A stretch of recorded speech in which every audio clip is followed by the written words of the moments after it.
लोगों का TN nursing classes के ऑनलाइन प्लेटफॉर्म पे मैं Naresh Garhwal AIIMS nursing officer. दोस्तों आज अपन बात करने वाले हैं कॉन्ट्रासेप्टिव डिवाइस जिसके अंदर बात करेंगे अपन आईयूसीडी के रिगार्डिंग। देखो कॉन्ट्रासेप्टिव मेथड दो टाइप से होते हैं, टेम्परेरी और परमानेंट। परमानेंट आपके ट्यूबेक्टोमी और वेसेक्टोमी की जाती है मेल में, ट्यूबेक्टोमी की जाती है फीमेल में। ये क्वेश्चन भी बेसिकली पूछ लिया जाता है।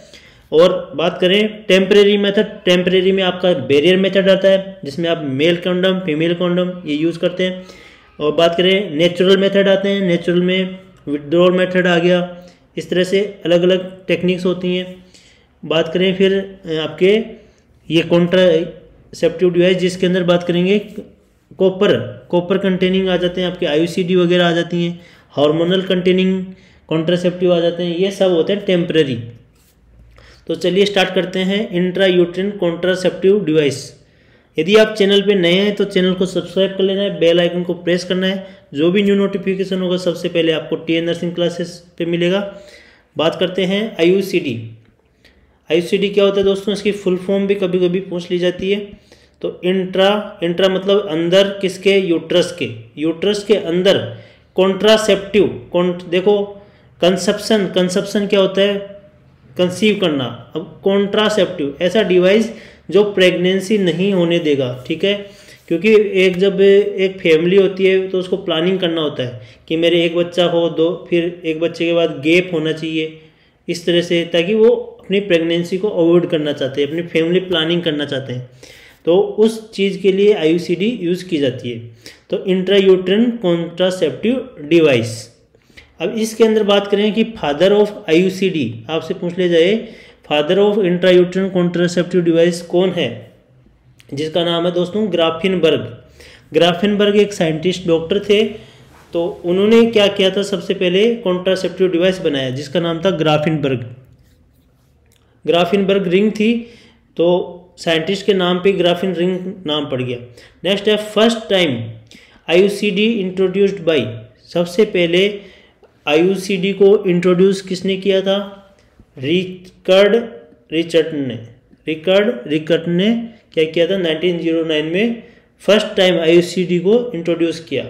नेक्स्ट है टाइप, किस टाइप का मेथड है आईयूसीडी, एक प्रकार से टेम्परेरी मेथड है। कौन सा है, टेम्परेरी मेथड है। तो ये बताइए कि ये प्राइमोडियल लेवल प्रिवेंशन हो रहा है, प्राइमरी सेकेंडरी या टर्सरी। देखो आप प्रेगनेंसी को रोक रहे हैं तो मतलब एक स्पेसिफिक प्रोटेक्शन कर रहे हैं, तो ये किसके अंदर आएंगे, ये प्राइमरी लेवल ऑफ प्रिवेंशन के अंदर आएंगे टेम्परेरी मेथड्स। अब बात करेंगे कि कितने टाइप से होती है ये आपकी आईयूसीडी। दोस्तों ये 3 जनरेशन्स के अंदर डिवाइड की गई हैं, फर्स्ट जनरेशन, सेकेंड जनरेशन और थर्ड जनरेशन। फर्स्ट जनरेशन के अंदर इनर टाइप की आईयूसीडी होती हैं जिसके अंदर लिपेज लूप और ग्राफेनबर्ग रिंग, ये nowadays these are not using. Lippes loop और ग्राफेनबर्ग रिंग अब यूज़ नहीं की जाती हैं। बट आपसे क्वेश्चन एग्जाम में पूछ लिया जाए कि फर्स्ट जनरेशन के अंदर किस टाइप की कौन सी होती हैं, लिपेज लूप और ग्राफेनबर्ग रिंग। नेक्स्ट है सेकंड जनरेशन के अंदर इंट्रायूट्रिन कॉन्ट्रासेप्टिव डिवाइस में बात करें, कॉपर कंटेनिंग जो आईयूसीडी होती हैं वो आती हैं जिसके अंदर कॉपर टी 380 और मल्टी लोड कॉपर टी 375। ये दोनों इंडिया गवर्नमेंट की तरफ से फ्री प्रोवाइड की जाती है। जितने भी गवर्नमेंट हॉस्पिटल है वहाँ पे ये अवेलेबल रहती है अंडर फैमिली प्लानिंग। बात करेंगे थर्ड जनरेशन के अंदर आपको याद रखना है कि हार्मोनल आती हैं जिनके अंदर हार्मोन होते हैं, ठीक है। सेकेंड जनरेशन के अंदर कौन होते हैं, कॉपर कंटेनिंग होते हैं। तो बात करें हार्मोनल में मरीना जो मोस्ट कॉमनली यूज़ की जाने वाली थर्ड जनरेशन हार्मोनल आईयूसीडी है उसका नाम है मरीना, जिसके अंदर एलएनजी आता है, लेवोनोर्गेस्ट्रोल। और बात करें प्रोजेस्टासट, ये दोनों के दोनों क्या है दोस्तों, हार्मोनल आईयूसीडी है जिसके अंदर मरीना सबसे मोस्ट कॉमनली यूज़ की जाती है under family planning through under government of India. बात करेंगे ये 3 इंपॉर्टेंट है, आपको ये याद रखना है कि कॉपर कंटेनिंग के एग्जांपल्स क्या हैं, हार्मोनल के क्या एग्जांपल है। बात करेंगे इनके इमेज बेस, यदि आपके एग्जाम में क्वेश्चन पूछ लिया जाए लिपेज लूप, देखो लूप बन रहा है ना इस तरह से, तो आपको ये याद रखना है इस तरह से लूप यदि बन रहा है तो इसको बोला लिपेज लूप। ये किस में आ रहा था, फर्स्ट जनरेशन में। बात करेंगे सेकेंड जनरेशन जो कॉपर कंटेनिंग थी वो ये हैं, तीनों के तीनों आपकी, ये तीनों के तीनों क्या है, सेकेंड जनरेशन है, कॉपर कंटेनिंग है सेकेंड जनरेशन, जिसके अंदर ये copper T200, copper multi load 375, इसको लोड नहीं करना पड़ता, ये इसी तरह से आती है, और है कॉपर T380A, तो ये टी शेप की आती है, ठीक है, ये इन्वर्टेड यू शेप की है, क्लियर है। इधर इस पे दोनों आर्म्स पे कॉपर की कोयलिंग की गई है, इसके स्टेम पे भी की गई है, ठीक है। ये थ्रेड्स होते हैं इस तरह से, इसको 3 सेंटीमीटर बाहर तक, सर्वेक्स के बाहर तक छोड़ा जाता है ताकि फ्यूचर में निकालना हो तो, रिमूव करना हो तो इजीली हो जाए, क्लियर है। और ये है हार्मोनल, ये कौन सी है, ये हार्मोनल है, ये आपकी हार्मोनल है, तो इसका नाम है LNG, लेनोर्गेस्ट्रोल इंट्रायूट्रिन सिस्टम, LNG-IUS। ये LNG की क्या है, जैसे नोब होते हैं, आर्म होते हैं, आर्म के यहाँ पे कोई कॉपर नहीं होता, ये नोब्स होते हैं, ठीक है, नोब्स होते हैं। स्टीरॉयड रिजर्वियर होता है, यहाँ बीच में हार्मोन्स होते हैं इसके अंदर, और ये एक स्ट्रिंग होती है नीचे इस तरह से, तो ये हार्मोनल है, ये सेकेंड जनरेशन है कॉपर कंटेनिंग, और ये लिपिड स्लो फर्स्ट जनरेशन। तो ये कुछ इमेज बेसिस हैं जो एग्जाम में आपके पूछे जा सकते हैं।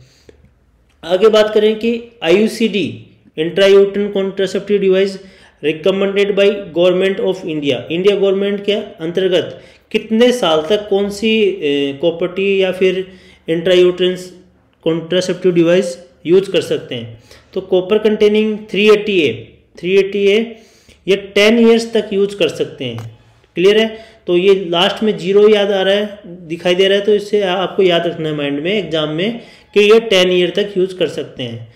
और कॉपर T375 में लास्ट में 5 आ रहा है, इट मीन्स आपको एग्जाम में इस तरह से हिंट रहेगा आपके लिए कि इसको 5 ईयर्स तक यूज करते हैं। ये शॉर्ट टर्म IUCD होती है, कैसी, शॉर्ट टर्म IUCD। नेक्स्ट है मरीना, मरीना कितने साल तक, 5 से 7 साल तक, 5 to 7 ईयर, ठीक है। अगर सिंगल मोस्ट आंसर पूछा जाए तो 5 ईयर। नेक्स्ट है प्रोजेस्टासट, प्रोजेस्टासट कितने समय तक यूज की जाती है, 1 ईयर तक यूज कर सकते हैं प्रोजेस्टासट, क्लियर है। तो ये सभी के सभी क्वेश्चन आए हुए हैं आपके प्रीवियस ईयर के एग्जाम्स में कि कौन सा IUCD कितने साल तक हम यूज करते हैं, तो इस पेज को आपको स्टार लगा लेना है और अपनी कॉपी में जरूर से जरूर नोट डाउन करना है, क्योंकि यहाँ से मैक्सिमम क्वेश्चन पुटअप होते हैं। नेक्स्ट बात करेंगे, अब ये मरीना और जो प्रोजेस्टासट है हार्मोनल है, इन दोनों के अंदर डिफरेंस बिटवीन क्या है, दोनों के अंदर क्या अंतर है। मरीना को किस नाम से जानते हैं दोस्तों, LNG-20 के नाम से भी जानते हैं, LNG-20 लेनोर्गेस्ट्रोल। इसके अंदर कंपोजिशन की बात करें, कंपोजिशन LNG है तो LNG-L, लेनोर्गेस्ट्रोल का N और G, तो LNG लेनोर्गेस्ट्रोल ये कंपोजिशन रहता है किसमें, मरीना में। और प्रोजेस्टासट की बात करें तो इसमें नेचुरल प्रोजेस्टिन होता है, क्या होता है, नेचुरल प्रोजेस्टिन होता है। नेक्स्ट है डिपोट की बात करें, इसके अंदर कितना mg होता है, ये 52 mg होता है, कितना, मरीना में 52 mg होता है लेनोर्गेस्ट्रोल, और प्रोजेस्टासट में 38 mg होता है। अब बात करेंगे रिलीजिंग रेट, इस रिलीजिंग रेट के आधार पे इस मरीना को LNG-20 कहा जाता है, तो 20 माइक्रोग्राम पर डे का 20 माइक्रोग्राम ये रिलीज करता है। होता कितना है इसमें, टोटल 52 mg होता है, मिलीग्राम में होता है, और पर डे ये 20 माइक्रोग्राम पर डे रिलीज करेगी, कौन, मरीना, LNG-20। नेक्स्ट है प्रोजेस्टासट के कितना रिलीज करेगी, 65 माइक्रोग्राम पर डे के अकॉर्डिंग ये रिलीज करेगी। नेक्स्ट है लाइफ स्पान पे क्वेश्चन आता है, LNG-20 को 5 ईयर्स तक यूज कर सकते हैं। बात करें ये किस शेप की होती है, टी शेप की होती है, और कर्व्ड एंड होते हैं, जो एंड होते हैं वो नोब्स होते हैं। यहाँ पे देखो इस इमेज में दिखाई दे रहा है, एंड पर यहाँ पे कैसे है, कर्व एंड है, तो ये नोब्स होते हैं यहाँ पे, और ये जो बीच में स्टेम पार्ट है यहाँ पे, इसमें ये 52 mg जो लिखा है यहीं पे होता है, ठीक है, लेनोर्गेस्ट्रोल। बात करेंगे प्रोजेस्टासट कितने साल तक यूज कर सकते हैं, 1 ईयर तक। ये एग्जाम में पूछा गया है पिछले CHO एग्जाम्स में कि प्रोजेस्टासट कितने समय तक यूज कर सकते हैं। नेक्स्ट, और ये क्वेश्चन भी आया हुआ है कि मरीना को और किस नाम से जाना जाता है, तो LNG-20 के नाम से जाना जाता है। और बात करें प्रोजेस्टासट किस शेप की होती है, ट्यूबुलर टी शेप आकार की होती है ये, क्लियर है। नेक्स्ट बात करेंगे, ये मरीना और प्रोजेस्टासट का क्लासिफिकेशन है, ये बहुत इंपॉर्टेंट है, आपके प्रीवियस ईयर के यहाँ से क्वेश्चंस सोल होते हैं। आगे बढ़ते हैं, कॉपर टी 380A।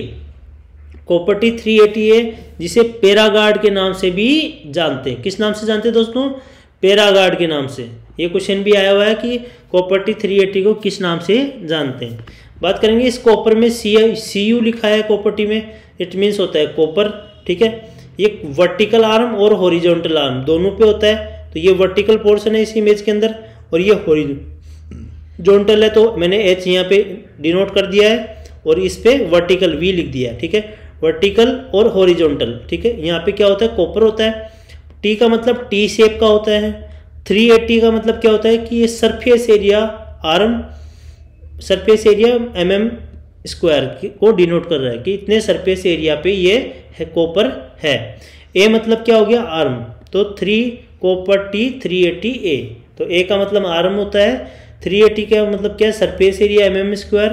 तो ये सब चीज़ें आपको पता होनी चाहिए। ये कॉपर टी है तो 10 ईयर्स तक इसको यूज करते हैं 380 को। क्लियर है? ये हमने पढ़ लिया। इसमें एक व्हाइट कलर का नीचे धागा होता है, ठीक है। जब रिमूव करेंगे तब ये हमें बहुत ही ईजीली से हम इससे रिमूव कर सकते हैं।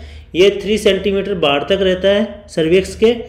ये वाइट कलर का होता है। कैसा? वाइट कलर का धागा थ्रेड होता है इस कॉपर टी 380A में, और ये मोनोफिलामेंट होता है। ये किस दो मतलब 2 थ्रेड नहीं होते, सिंगल होता है, मोनोफिलामेंट होता है। Help to assess if the cut, ठीक है।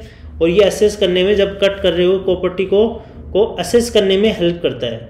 Help to assess if the copper T missing, या फिर आपको रिमूव करना हो तो कॉपर टी को असेस करने में हेल्प करेगा। नेक्स्ट बात करेंगे कितना कॉपर रिलीज करता है ये कॉपर टी 380A। जिस तरह से मरीना आपने पढ़ा कि 20 माइक्रोग्राम करता है और प्रोजेस्टासेट 65 माइक्रोग्राम रिलीज करता है, उसी तरह copper T 380A 50 microgram per day क्या करता है? रिलीज करता है। नेक्स्ट है it can release copper up to 12 years तक। ये 12 ईयर्स तक रिलीज करती है, बट अपन मानते हैं इसकी लाइफ स्पान 10 ईयर्स तक ही हमें कंसीडर करनी है। एग्जाम में आपको 10 ईयर ही करके आना है।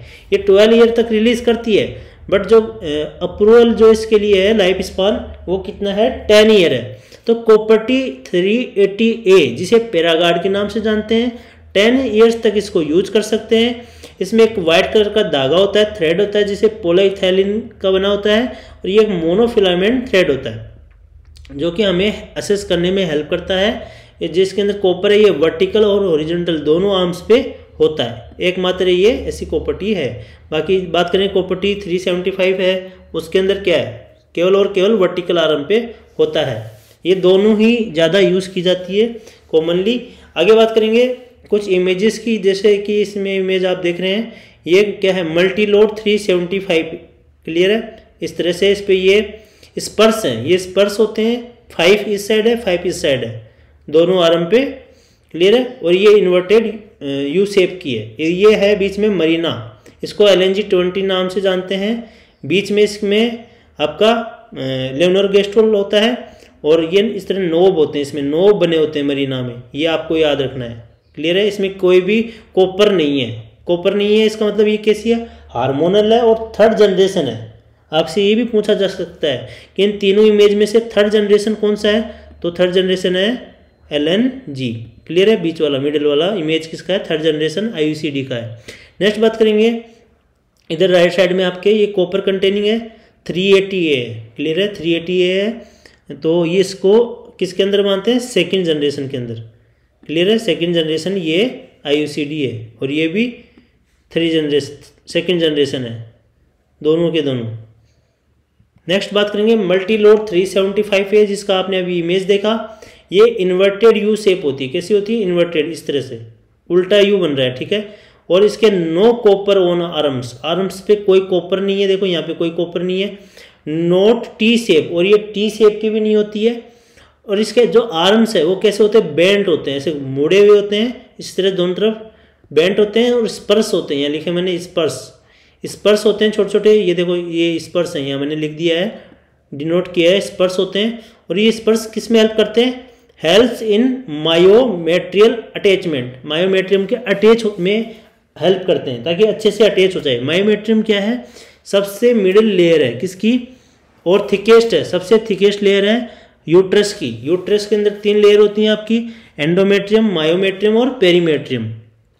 क्लियर है? तो एंडोमेट्रियम को क्या कहा जाता है दोस्तों प्रेगनेंसी के टाइम में? डेसिडुआ। क्या कहते हैं? डेसिडुआ, क्योंकि वो फ्यूचर में जाके सेड ऑफ हो जाती है, इसलिए उसको डेसिडुआ कहते हैं। जो चीज सेड ऑफ हो जाती है उसको डेसिडुआ कहते हैं। मायोमेट्रियम क्या है? थिकेस्ट लेयर है, ठीक है, thickest layer of uterus.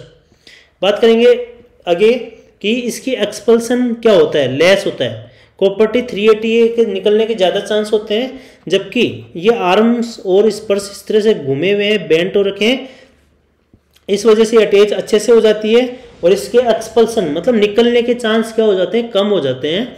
Next बात करेंगे इसके अंदर जो थ्रेड होता है नीचे की ओर, वो कैसा होता है? नायलॉन का होता है। कैसे? नायलॉन का। और जबकि 380A में किसका था? पॉलीइथाइलिन। किसका था? Polyethylene.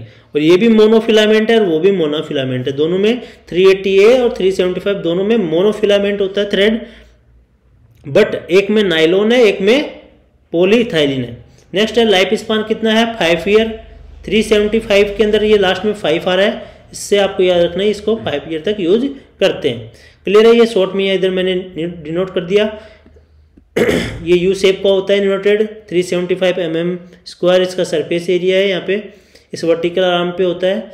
No copper on arm, arm पे कोई कॉपर नहीं है, नायलॉन थ्रेड होता है इसमें, और 5 साल तक इसको यूज कर सकते हैं। तो ये बातें थी 375A की रिगार्डिंग। 380A हमने पढ़ लिया, प्रोजेस्टासट की हमने बात कर ली, मरीना की हमने बात कर ली, कौन सा इंट्रायूटेराइन कॉन्ट्रासेप्टिव डिवाइस कितने साल तक हम यूज कर सकते हैं। ये तमाम ऐसे क्वेश्चन है जो आपके हर एग्जाम में आपसे मुलाकात करेंगे, आपसे भिड़ेंगे और आपको इनके आंसर करने देखते हैं। नेक्स्ट बात करेंगे मैकेनिज्म ऑफ एक्शन। ये जानना बहुत जरूरी है कि ये कैसे कार्य करते हैं, आईयूसीडी किस तरह से फर्टिलाइजेशन को रोकती है, क्या करती है। तो बात करेंगे, ये आपसे इस तरह भी एग्जाम में पूछ सकते हैं कि आईयूसीडी ओवुलेशन को रोकती है, फर्टिलाइजेशन को, इम्प्लांटेशन को, कौन सी प्रक्रिया को ये इनहिबिट करती है। बात करें तो इसकी ये क्या करती है? इनहिबिट फर्टिलाइजेशन, फर्टिलाइजेशन को रोकती है। मतलब फीमेल का जो गेमिट है उसको मेल गेमिट से नहीं मिलने देगी, ठीक है, और फर्टिलाइजेशन जाइगोट नहीं बनेगा। तो इनहिबिट फर्टिलाइजेशन। फर्टिलाइजेशन कहाँ होता है ये भी क्वेश्चन आ जाता है दोस्तों, तो आपको याद रखना है एम्पुला। एम्पुला क्या है? ऐसी साइट है फैलोपियन ट्यूब की जहाँ पे फर्टिलाइजेशन होता है, और ये जो आईयूसीडी है ये क्या करेगी? इस फर्टिलाइजेशन को रोकेगी, ठीक है। फीमेल के सेकेंडरी साइट को मेल के प्रोन्यूक्लियस से नहीं मिलने देगी। मेल प्रोन्यूक्लियस और फीमेल प्रोन्यूक्लियस दोनों मिलके क्या करते हैं? जाइगोट बनाते हैं, ठीक है। तो जाइगोट नहीं बनेगा, फर्टिलाइजेशन नहीं होगा, इनहिबिट हो जाएगा। नेक्स्ट बात करेंगे सर्वाइकल म्यूकस। ये क्या, क्यों फर्टिलाइजेशन क्यों स्टॉप होएगा? होएगा नहीं, इनहिबिट हो जाएगा। क्या ऐसी चेंजेस लाएगी ये आपकी कॉपर-T? ये जो सर्वाइकल म्यूकस है उसको क्या करेगी? उसके अंदर बायोकेमिकल चेंजेस करती है। कैसे बायोकेमिकल चेंजेस करती है? और स्पर्म की मोटिलिटी को डिक्रीज कर देती है। क्या कर देती है? स्पर्म की मोटिलिटी को डिक्रीज। और स्पर्म की मोटिलिटी के लिए कौन सा मिनरल जरूरी होता है? कैल्शियम। कौन सा? कैल्शियम। कैल्शियम ऐसा आयन है जो क्या करता है? स्पर्म की मोटिलिटी को इंक्रीज करता है, उसमें हेल्प करता है। नेक्स्ट बात करें तो ये क्या करता है? सर्वाइकल म्यूकस पे कार्य करता है। जो आपका कॉपर-T के अंदर कॉपर है वो क्या करेगा? ऐसी रिएक्शन करेगा जिसकी वजह से सर्वाइकल म्यूकस में बायोकेमिकल चेंजेस आएंगे और वो थिक हो जाएगा। कैसा हो जाएगा? थिक। सर्वाइकल म्यूकस थिक हो जाएगा जिसकी वजह से स्पर्म क्या होंगे? आगे फॉरवर्ड नहीं हो पाएंगे, फैलोपियन ट्यूब के एम्पुला तक नहीं पहुंच पाएंगे, ठीक है। विस्कस हो जाएगा, गाढ़ा टेनेशियस हो जाएगा सर्वाइकल म्यूकस इस वजह से, ठीक है। जैसे दलदल होता है ना, दलदल बना देगी, फंसा देगा, ठीक है। ये कॉपर है, ये गाढ़ा कर देगा तो आगे मूव नहीं कर पाएगा स्पर्म फंस जाएगा, ठीक है, आगे मिलने नहीं जा पाएगा अपनी रानी से। नेक्स्ट बात करेंगे foreign body reaction. Foreign body reaction, ये रिएक्शन हो रही है एक प्रकार से। अब इस रिएक्शन की वजह से इम्प्लांटेशन भी नहीं होगा, ठीक है। यदि मान लो फर्टिलाइजेशन हो भी जाए तो इम्प्लांटेशन नहीं होगा। इम्प्लांटेशन को दूसरा किस नाम से जानते हैं? ये भी एग्जाम में आया हुआ है, नीडेशन के नाम से जानते हैं इम्प्लांटेशन को। क्लियर है? इम्प्लांटेशन। नेक्स्ट बात करते हैं कॉपर आईयूसीडी में। देखो या पढ़ना आप समझना, कॉपर आईयूसीडी ये क्या करेगी? रिलीज करेगी कॉपर को। कॉपर रिलीज होगा कॉपर आईयूसीडी से, उस वजह से इंफ्लामेटरी रिएक्शंस होती हैं वहाँ पे, उस वजह से फर्टिलाइजेशन नहीं होता है और इम्प्लांटेशन रुक जाता है। क्लियर है।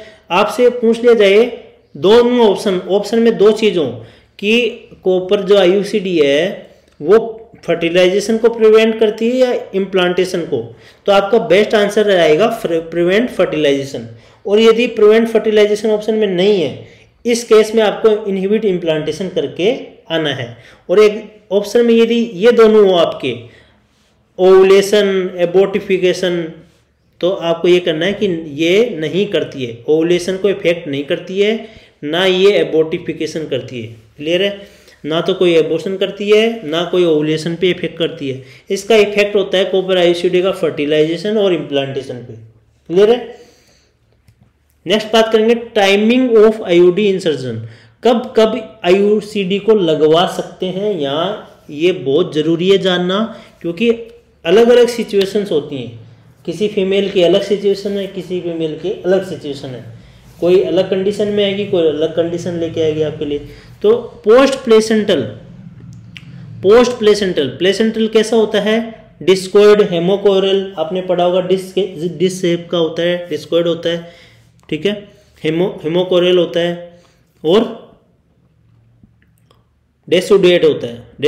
डेसुडेट का मतलब होता है ये निकल जाता है। ठीक है।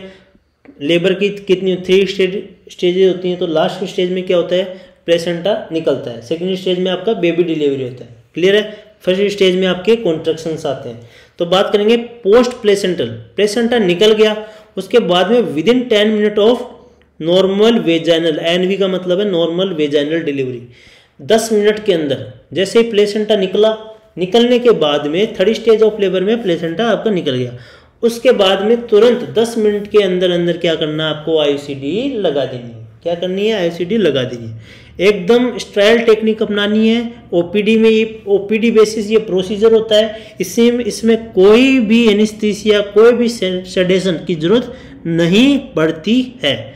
बस स्ट्रायल एसेप्टिक टेक्निक यूज करनी है, no touch technique method use करना है इसके अंदर। पोस्टपार्टम की बात करें, पोस्टपार्टम जैसे डिलीवरी होगी उसके बाद में after 10 minute but with in 48 hours. ठीक है। 48 आवर्स के अंदर लगानी है। ठीक है। इसको बोलते हैं पोस्टपार्टम आईयूसीडी इंसर्शन। ठीक है। आप मान लो 10 मिनट के अंदर नहीं लगा रहे, उसके बाद में यदि लगाओगे तो 48 घंटे के अंदर लगानी है। ठीक है। अगर 10 मिनट में भी नहीं लगाया है तो 48 घंटे के अंदर लगवा सकते हैं। ये गवर्नमेंट ऑफ इंडिया का रूल है। ठीक है। नेक्स्ट है इंटरवल इंसर्शन। इंटरवल इंसर्शन किसे कहते हैं, ये आईयूसीडी का मेथड है। तो 6 weeks 42 days after normal vaginal delivery. यदि आप 6 वीक का मतलब होता है 42 दिन के बाद यदि आप नॉर्मल वेजाइनल डिलीवरी के 42 दिन बाद यदि आईयूसीडी लगा रहे हैं तो उसे कहेंगे इंटरवल इंसर्शन। नेक्स्ट है सिजेरियन सेक्शन की बात करें, इंट्रा सिजेरियन सेक्शन लगाएंगे। कैसा इंट्रा सिजेरियन, देखो पोस्ट सिजेरियन कैसे लगाएंगे, प्रोसीजर हो गया है, सिजेरियन हो गया, उसके बाद तो आपने क्या कर दिया, बंद कर दिया है, सब कुछ स्टिच कर दिया, उसके बाद आप कैसे लगाओगे कोपट्टी, इसलिए इंट्रा सिजेरियन लिखा है। ठीक है। Intra operative. ठीक है। जब ऑपरेशन हो रहा है, क्लोजिंग करने से पहले, सूचर लगाने से पहले आपको क्या करना है, यूट्रस के अंदर रख देनी है क्या, कोपट्टी।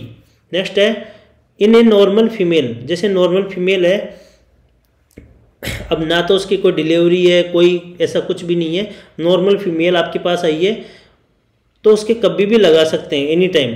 बट क्या करना है आपको, रूल आउट प्रेगनेंसी नहीं होनी चाहिए उसके। ठीक है। कोई गांठ गूट नहीं होनी चाहिए, कोई उसके इन्फ्लामेशन नहीं होना चाहिए, ये सब आपको देखना है। कोई पेल्विक इन्फ्लामेशन तो नहीं है, ये सब चेक कर लेना है।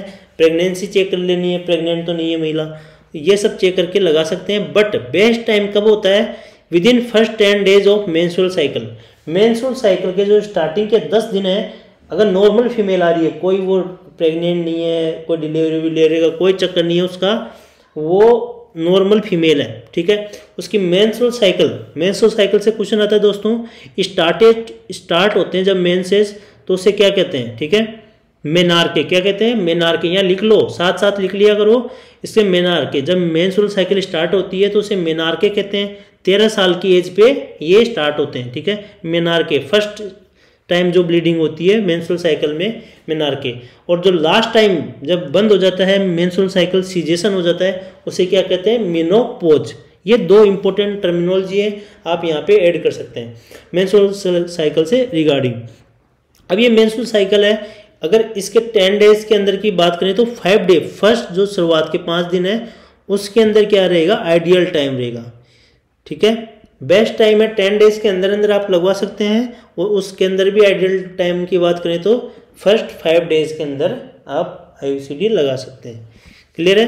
नेक्स्ट आगे बात करेंगे आफ्टर एबॉर्शन, किसी महिला के एबॉर्शन हुआ है, ठीक है, एबॉर्शन का मतलब है बच्चा 22 वीक से ऊपर नहीं गया है, 500 ग्राम तक का ही बच्चा का वेट है, ठीक है, तो सर्जरी के लिए बात करें, यदि सर्जरी के थ्रू यदि एबॉर्शन हुआ है, MTP आपने पढ़ा होगा, मेडिकल टर्मिनेशन ऑफ प्रेगनेंसी, ठीक है, तो उसमें एबॉर्शन आप कराते हैं, ठीक है, MTP के थ्रू। क्लियर है। तो इसमें आप पढ़ते हैं एक सर्जिकल मेथड है, एक मेडिकल मेथड। सर्जिकल मेथड है तो विद इन सर्जिकली आपने एबॉर्शन करवा दिया फीमेल का, ठीक है, उसके बाद में लेस देन 12 डेज के अंदर अंदर उसके क्या करना है, IUCD लगाना है, 12 दिन के अंदर अंदर उसके IUCD लगाना है। यदि मेडिकल टर्मिनेशन हुआ है, आप मीजोप्रोस्टोल, माइप्रिस्टोन ये सब दे के आपने एबॉर्शन करवाया है, तो डे 15 पर आपको उसको क्या करना है, IUCD लगाना है।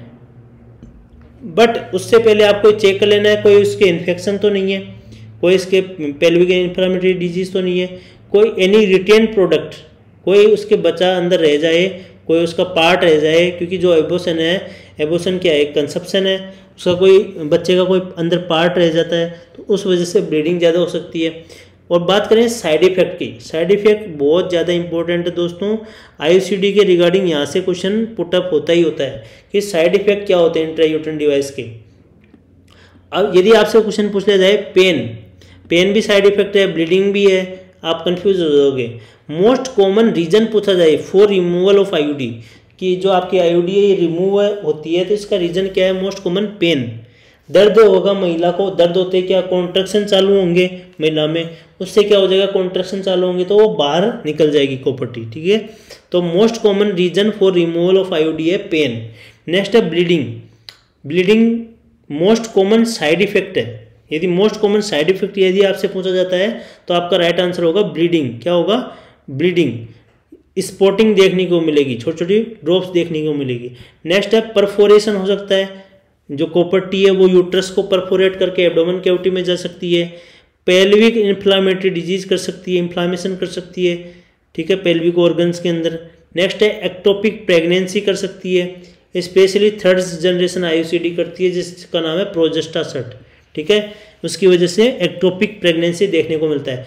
एक्टोपिक प्रेगनेंसी क्या होता है दोस्तों, ये इसकी मोस्ट कॉमन साइट कौन सी है, एम्पुला। कौन सी है, एम्पुला। एक्टोपिक प्रेगनेंसी की मोस्ट कॉमन साइट एम्पुला। अब बात करें इस एक्टोपिक प्रेगनेंसी का मतलब क्या होता है, यदि जो कंसेप्शन है आपका जाइकोट है उसका इम्प्लांटेशन एंडोमेट्रियम के अलावा किसी भी पार्ट में होता है तो क्या कहते हैं, उसको एक्टोपिक प्रेगनेंसी कहते हैं। नेक्स्ट बात करते हैं, ये मोस्ट इंपॉर्टेंट है दोस्तों, साइड इफेक्ट आपको अच्छे से नोट डाउन कर लेना है। ब्लीडिंग क्या है, मोस्ट कॉमन साइड इफेक्ट है। क्लियर है। आगे बात करते हैं कॉन्ट्रा इंडिकेशंस की, कब कब IUCD को नहीं लगाना है, कब कब यूज नहीं करना है। जब एब्सोल्यूट बात करें, एब्सोल्यूट और रिलेटिव।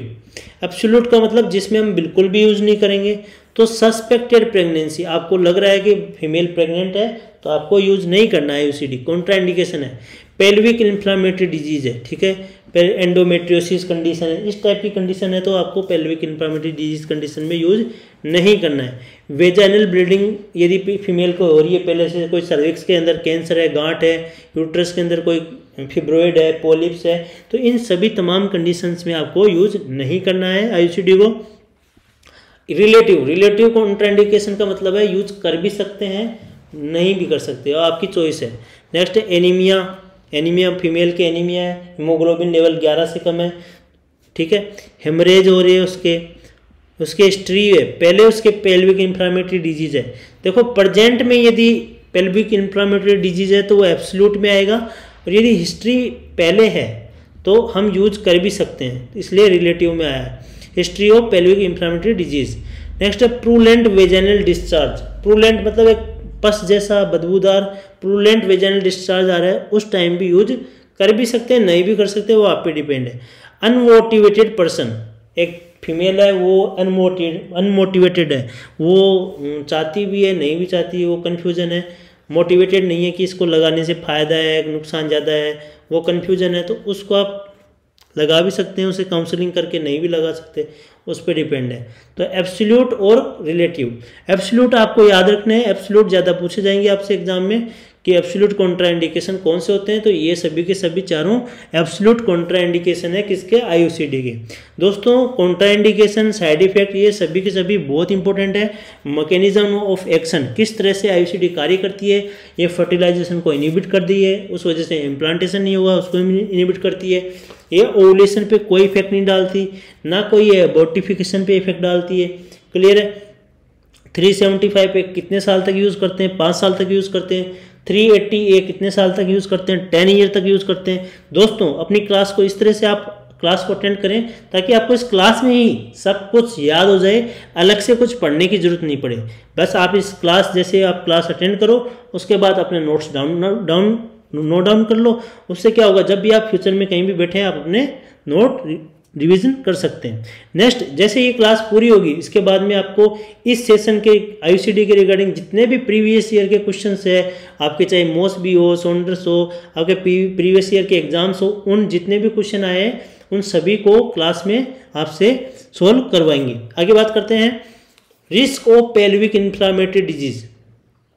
जो आपने पढ़ा पेल्विक इन्फ्लामेटरी डिजीज, यहाँ पे हमने पेज में बात की, ये पेल्विक जो इन्फ्लामेटरी डिजीज यहाँ लिखा है इसके बारे में हम थोड़ी चर्चा करेंगे यहाँ पे। तो पेल्विक इन्फ्लामेटरी डिजीज का रिस्क किस में है, ठीक है। तो past history of pelvic inflammatory disease not contraindication of IUCD. यदि पहले किसी के हिस्ट्री है, ठीक है, कि पहले पेल्विक इन्फ्लामेटरी डिजीज हुई है, पेल्विस के अंदर इन्फ्लामेशन रहा है, तो उस कंडीशन में कॉन्ट्राइंडिकेशन नहीं है, लगा सकते हैं हम। जबकि प्रेजेंट यदि हिस्ट्री है, प्रेजेंट में यदि कोई इन्फेक्शन है पेल्विक ऑर्गन्स के अंदर, ओवरीज हो गया, यूट्रस हो गया, फैलोपियन ट्यूब हो गया, इन सब में यदि इन्फेक्शन है प्रेजेंट टाइम में, तो उस कंडीशन में कॉन्ट्राइंडिकेशन है। यदि पहले है अब नहीं है तो उस कंडीशन में नॉट कॉन्ट्राइंडिकेशन। क्लियर है, ये बहुत इंपॉर्टेंट लाइन है आपके लिए। Women at risk of sexual transmitted infection, ऐसी महिलाएं जो जिनके सेक्सुअली ट्रांसमिटेड इन्फेक्शन है।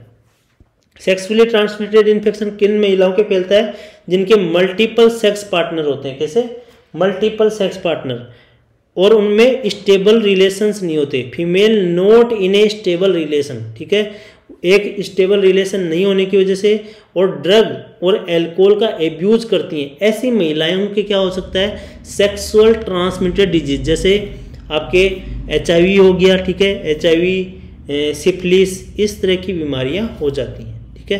तो इनमें आईयूसीडी तो यूज कर सकते हैं, उसके साथ साथ बैरियर भी यूज करना है। बैरियर मेथड, ये दोनों के दोनों टेम्परेरी मेथड है। जिसमें बैरियर की बात करें तो कॉन्डम्स हो गया, तो कॉन्डम बैरियर मेथड हो गया।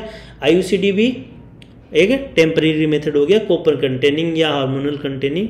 तो इन दोनों को साथ में यूज करना है यदि जिनके सेक्सुअल ट्रांसमिटेड इन्फेक्शन होने के चांस है। नेक्स्ट बात करेंगे मेथड ऑफ इंसर्शन, कौन से मेथड से इंसर्ट किया जाता है आईयूसीडी को, नो टच मेथड से। कौन से मेथड से, ये एग्जाम में इंपॉर्टेंट है, no touch method, withdrawal technique, उसको टच नहीं करना है, आपको रेपर के अंदर ही उसको सेट करके उसको लगा देना होता है, आपको हाथों से टच नहीं करना। क्लियर है। नेक्स्ट है most common PID with IUCD, कि जब किसी के मान लो इंट्रायूटेरन कॉन्ट्रासेप्टिव डिवाइस की वजह से पेल्विक इन्फ्लामेशन हो रहा है, तो उसका मोस्ट कॉमन कोज क्या है, किसकी वजह से होता है, एक्सिटिनोमाइसिस, एसिटिनोमाइसिस की वजह से होता है। यदि मोस्ट कॉमन PID एसिटिनोमाइसिस से हो रहा है तो उसके लिए क्या ट्रीटमेंट यूज करना है, आपको ओरली पेनिसिलिन देना है। पेनिसिलिन एलेक्जेंडर फ्लेमिंग ने बनाया था, एलेक्जेंडर फ्लेमिंग ने नाम दिया था पेनिसिलिन। ये क्वेश्चन आया हुआ आपके कि पेनिसिलिन को डिस्कवर किसने किया, एलेक्जेंडर फ्लेमिंग ने। नेक्स्ट बात करें 500 mg QID, QID मतलब दिन में 4 बार, ठीक है, TID मतलब TD मतलब 3 बार, BD मतलब 2 टाइम, OD मतलब 1 टाइम। तो QID मतलब 4 टाइम्स, 4 बार लेना है दिन में 500 mg, ठीक है, और 1 मंथ तक लेना है यदि एसिटोनोमाइसिस से ये PID हो रहा है। नेक्स्ट बात करते हैं दोस्तों, ये पेल्विक इंफ्लेमेटरी डिजीज के रिगार्डिंग पॉइंट्स हो गए आपके। आगे बात करेंगे फेलियर रेट ऑफ कॉन्ट्रासेप्शन, ठीक है, फेलियर रेट कितनी है, कौन से कॉन्ट्रासेप्शन की वजह से कौन सा कितना फेल होने के चांस है। बात करेंगे इसके अंदर लाइफ टेबल एनालिसिस मेथड होता है जो सबसे बेस्ट और आइडियल होता है। कौन सा? Life table analysis. बट आपके एग्जाम में क्या पूछा गया? Perl index. पर्ल इंडेक्स किसके लिए यूज करते हैं? सिंपल आपसे अभी तक यही क्वेश्चन आया है आपके एग्जाम में कि पर्ल इंडेक्स किसके लिए यूज करते हैं, तो कॉन्ट्रासेप्शन के लिए पर्ल इंडेक्स यूज करते हैं। ये आपको याद रखना है, मोस्ट कॉमन इसी को यूज करते हैं, इसलिए मैंने यहाँ लिख दिया है मोस्ट कॉमन कि पर्ल इंडेक्स किसके लिए यूज की जाती है। सिंपली आपसे पूछा जाएगा एग्जाम में, तो आपका राइट आंसर होगा कॉन्ट्रासेप्शन के फेलियर रेट को चेक करने के लिए। इसका ये फॉर्मूला है, सूत्र है इसका, total number of accidental pregnancy upon women year of exposure into 100। Clear है। अब इसकी बात करें कॉन्डम और बैरियर मेथड की बात करें तो 2 से 20 पर HWY और IUD की 0.7 से 1.5 पर 100 वुमेन ईयर, ठीक है। OCP की लेस देन 0.1 पर 100 वुमेन ईयर, HWY का मतलब है 100 वुमेन ईयर। क्लियर है। तो ये फेलियर रेट है किसकी? कॉन्ट्रासेप्शन की। पर्ल इंडेक्स मेथड यूज करते हैं, मोस्ट कॉमन मेथड है, और इसका फॉर्मूला क्या है? ये वाला, जिसमें 100 वुमेन ईयर के अकॉर्डिंग निकालते हैं। नेक्स्ट बात करेंगे can IUCD used by newly parous female. आपसे क्वेश्चन पूछा जाए, एक फीमेल है जो कि कैसी न्यूली पेरियस है, अभी तक किसी को जन्म नहीं दिया है, ठीक है। यहाँ ग्रेविडा नहीं लिखा है मैंने, ग्रेविडा का मतलब होता है अभी तक प्रेग्नेंट ही नहीं हुई है, कंसीव ही नहीं किया है, जबकि न्यूली पेरियस का मतलब होता है कंसीव तो किया है बट उसकी जो डिलीवरी है, वो प्रेगनेंसी है, वो 28 वीक से ज़्यादा नहीं गई, ठीक है। 28 वीक से पहले ही उसकी, या तो 28 वीक से पहले या फिर ख़त्म हो चुकी है, तो न्यूली पेरियस, ठीक है, यस यूज कर सकती है। जो न्यूली पेरियस फीमेल होती हैं वो यूज कर सकती है IUCD। उनके लिए कौन कौन सी होती है? फ्रेमलेस IUCD होती है, फ्रेमलेस, ठीक है, उसमें फ्रेम नहीं होता है किसी का प्रकार का, इस वजह से इनके पेन होने के चांस कम होते हैं इन वजह से, और ये इनके जो एक्सपल्सन रेट होती है वो भी क्या होती है? कम होती है। इनका नाम है गायनीफिक्स, एक का नाम है गायनीफिक्स, जिसे स्यूफिक्स फ्लेक्सिगार्ड के नाम से भी जानते हैं। इसमें 6 कॉपर स्लीव्स होती हैं दोस्तों, सिलेंडर आकार में। टोटल कॉपर होता है इसके अंदर 330, ठीक है, 330 मीटर स्क्वायर ऑफ कॉपर होता है इसके अंदर गायनीफिक्स के अंदर। ये surgically propylene thread at one end, एक एंड पर इसके प्रोपाइलिन थ्रेड होता है और इसको मायोमेट्रियम के अंदर सूचर करते हैं। तो ये गायनीफिक्स नाम की एक फ्रेमलेस IUCD है जो न्यूली पेरियस फीमेल के अंदर यूज की जाती है। नेक्स्ट बात करेंगे फाइब्रोप्लांट, ये भी एक फ्रेमलेस IUCD है दोस्तों। इसके अंदर लेवनोरगेस्ट्रोल आता है, लेवनोर LNG आता है इसके अंदर।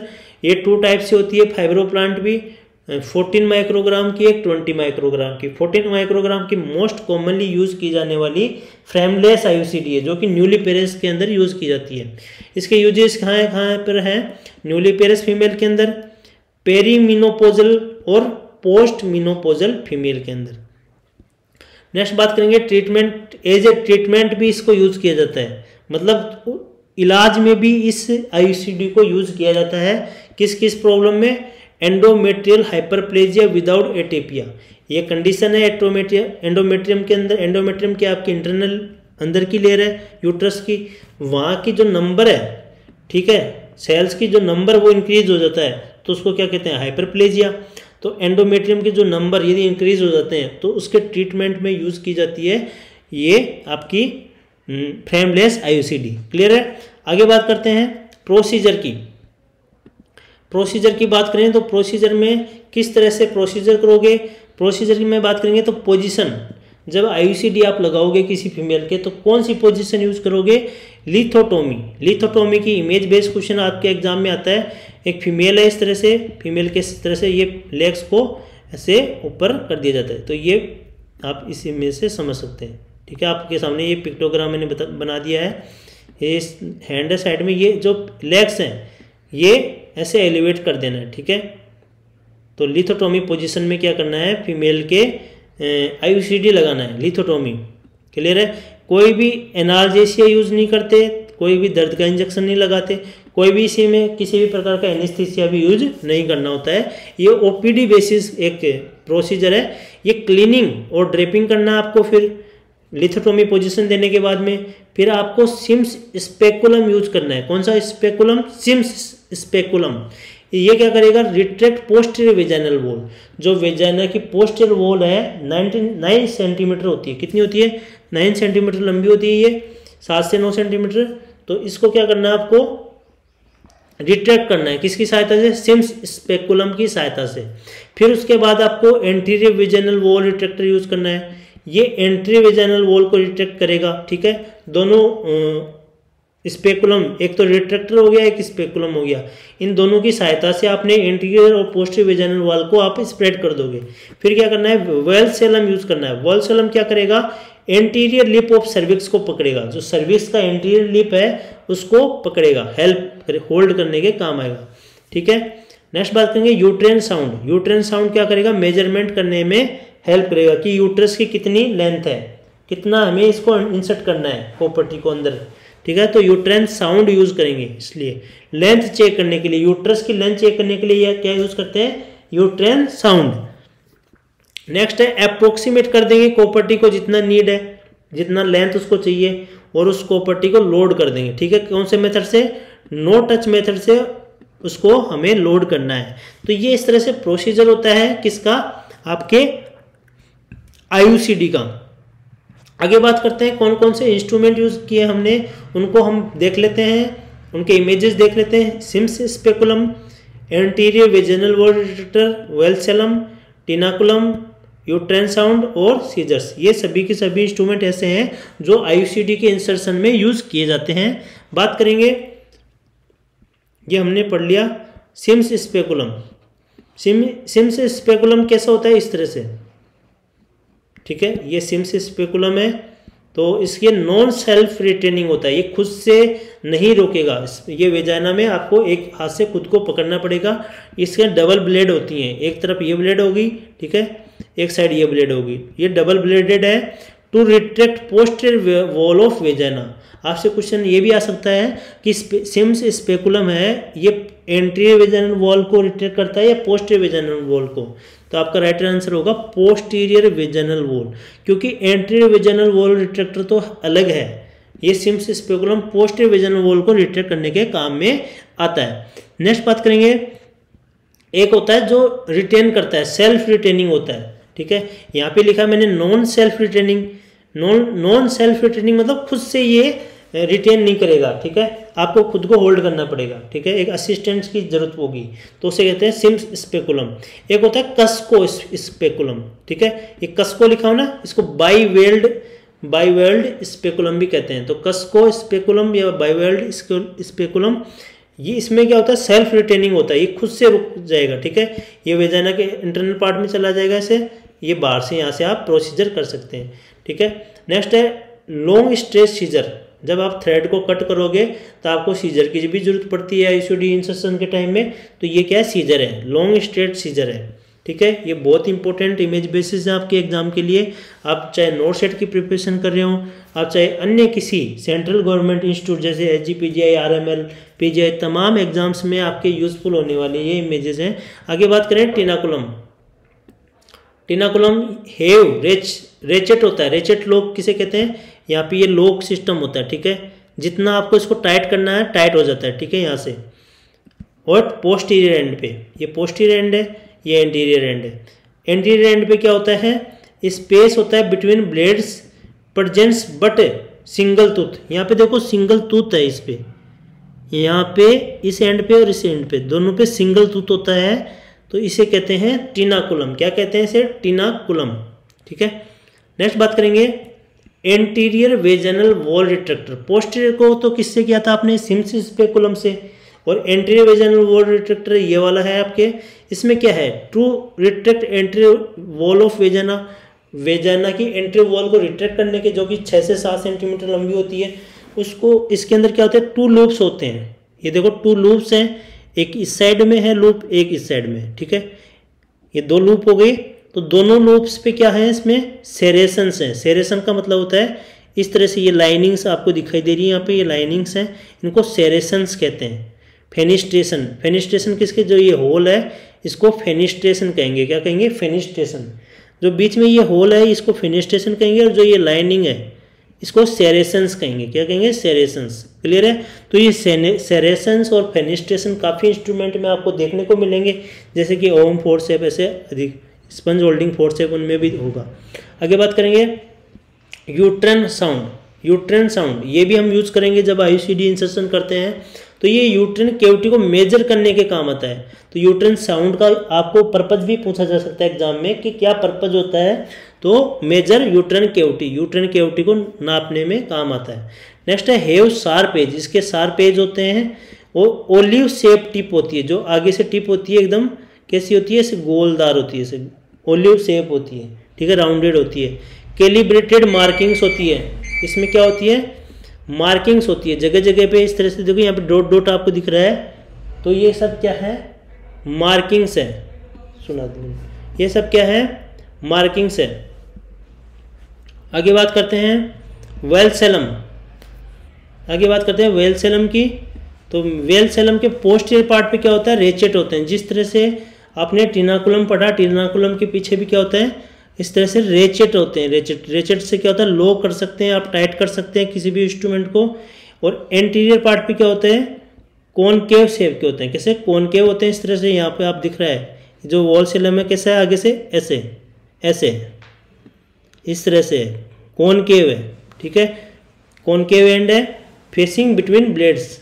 अब इसमें मल्टीपल रेट लाइक टीथ होते हैं, आगे की तरफ बहुत सारे छोटे छोटे इस तरह से होते हैं टूथ, इस तरह से होती है आगे से, ठीक है, इस तरह से आगे से एकदम रेट लाइक टीथ, चूहे के जैसे दांत होते हैं, इस तरह से आगे की तरफ इसके टीथ होते हैं। क्लियर है। इस वॉलसेलम के both and help in grapes, और ये पकड़ने के काम आते हैं। किसको, एंटीरियर लिप ऑफ सर्विक्स, जो सर्विक्स का लिप है उसको पकड़ने के काम आती है वॉलसेलम। क्या है इसका नाम, वॉलसेलम। और ये जो वॉलसेलम का जो कॉनकेव वाला पार्ट है ये फेस अपवर्ड, ये ऊपर की तरफ होना चाहिए, ऐसे नीचे की तरफ होना चाहिए। सर्विक्स को जब पकड़ोगे तो ये वाला पार्ट क्या रहेगा, ऊपर रहेगा, टच में रहेगा सर्विक्स के, ये बाहर रहेगा, नीचे रहेगा। क्लियर है। इस तरह से ये इंस्ट्रूमेंट यूज आता है जिसका नाम है वॉलसेलम। ये इंपॉर्टेंट, सभी के सभी इंपॉर्टेंट इंस्ट्रूमेंट है ऑब्स गायनी के। ये देखो ये मेथड है इस तरह से, ये नो टच मेथड होता है। इस तरह से आपको लोड करना होता है कोपर्टी 380 एको। क्लियर है। ये प्लंजर और इस तरह से ये सब होते हैं, इस तरह से इस पे ये गार्ड होता है, इससे आपको सेट करना होता है और इसको इसमें आपने लोड कर दिया इस तरह से। नो टच टेक्निक से करना होता है। ये पन्नी का जो इस पर रेपर होता है उस रेपर को ही टच करके करना होता है, ठीक है, ऐसे बिना रेपर के इसको टच नहीं करना है। फिर इस तरह से लोड अंदर कर दोगे, अंदर खोल करके आप इस प्लंजर को खींच लोगे तो ये इस तरह से सेट हो जाएगा। क्लियर है। ये इस इमेजेस में सेट हो गई। इस तरह से कॉपर यूट्रस के अंदर लग जाती है और लगने के बाद ये कॉपर आयंस को रिलीज करती है, उस वजह से बायोकेमिकल चेंजेस होते हैं। यहाँ का सर्वाइकल म्यूकस थिक हो जाता है, उस वजह से स्पर्म आपके यहाँ फिलिपिन ट्यूब के यहाँ पे पहुँच नहीं पाते, पहुँचेंगे नहीं तो फर्टिलाइजेशन नहीं होगा। तो ये पूरी प्रोसीजर होती है इंसर्जन की। आगे बात करते हैं, ये एक LNG IU intrauterine system insertion device, जो LNG आपने पढ़ा hormonal 20 LNG 20 microgram per day release करती है। तो ये इसके लिए एक डिवाइस आता है, अलग से आता है। इस तरह से ये हैंडल होता है, इस पर स्लाइडर होता है, इसको ऊपर नीचे कर सकते हैं, मार्किंग होती है यहाँ पे, इस तरह से स्केल होता है इस पर, ठीक है, और आगे की तरफ LNG लगा दोगे इसके, और इस तरह से यूट्रस के अंदर इस इमेज में दिया हुआ है इस तरह से इंसर्ट कर दोगे। क्लियर है। इसमें LNG IUD इंसर्ट की गई है। तो ये इस तरह से इमेज आ जाता है। तो ये क्या है, एक टूथब्रश जैसा दिखाई दे रहा है आपको, ब्रश करने जैसा, ठीक है, कोई ब्रश कर रहा है, यहाँ हैंडल पकड़ लो, यहाँ ब्रश कर लो, इस शेप का, ऐसे शेप आपको इमेजिन करना है, देखना है। एक टूथब्रश शेप का है, तो इट मीन्स ये क्या है, LNG intrauterine system insertion device है। क्लियर है। आगे बात करें दोस्तों, चैनल को सब्सक्राइब करना ना भूलें, बेल आइकन को प्रेस कर दो, अपने साथियों को शेयर कर दो, जितना हो सके शेयर करो। Thank you so much everyone.